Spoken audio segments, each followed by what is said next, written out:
Eşek mi döptü? Sayılır. Otur hele.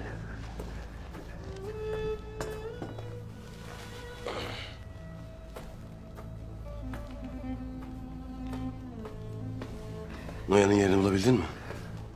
Evet. Bu kadar çabuk mu? Kuşlar söyler ahvali. Ahval bilir hakikati.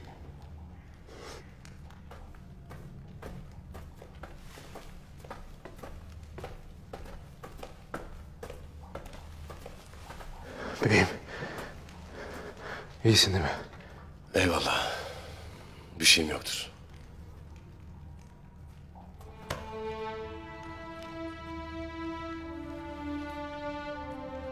Senden bir isteğim daha vardır. Ağabeyim Sungur Tekin.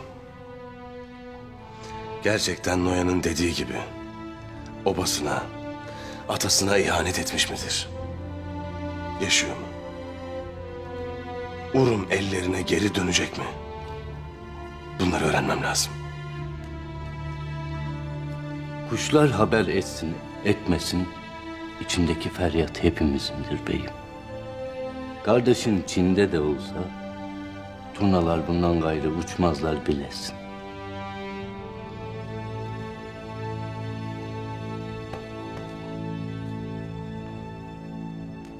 Bundan gayrı Moğol putperestine cihanı dar edeceğiz.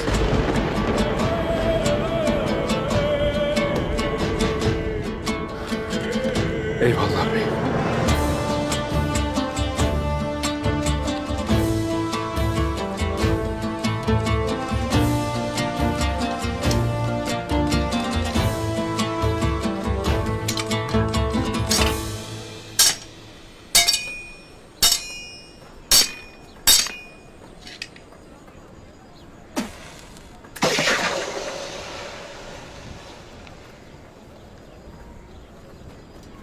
Hayırdır Deli Demir?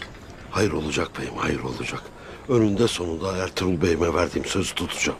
Tutarsın inşallah. İnşallah beyim. İki kardeşin yumrukları birbirlerinden çok iki otağın direklerine indi Deli Demir. Bundan sonra bir yumruk daha inerse ortada ne otağı kalır, ne dirlik, ne de birlik. Doğru dersin beyim. Doğru dersin. Ertuğrul'la Alpleri hala ortada yoklar. Nerede olduklarını bilir misin?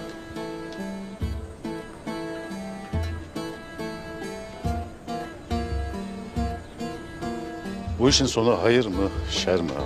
Bari onu da. Ertuğrul Bey'imin olduğu yerde şerrin esamesi bile okunmaz. Müsterih olasın beyim. Hayırlısı olsun. Sağ olasın. Hayırlı günler Halime Sultan. Size de Ertuğ Bey.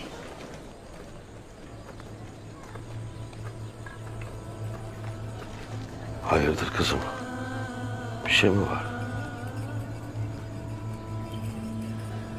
Ertuğrul Bey'imle zorlu bir yola girdiğinizi bilirim Deli Demir.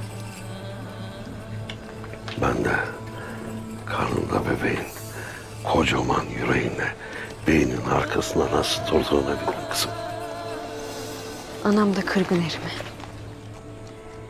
Dayısı gibi, ağası gibi. Dilimin varıp da senden gayrı konuşacağım kimsem yok.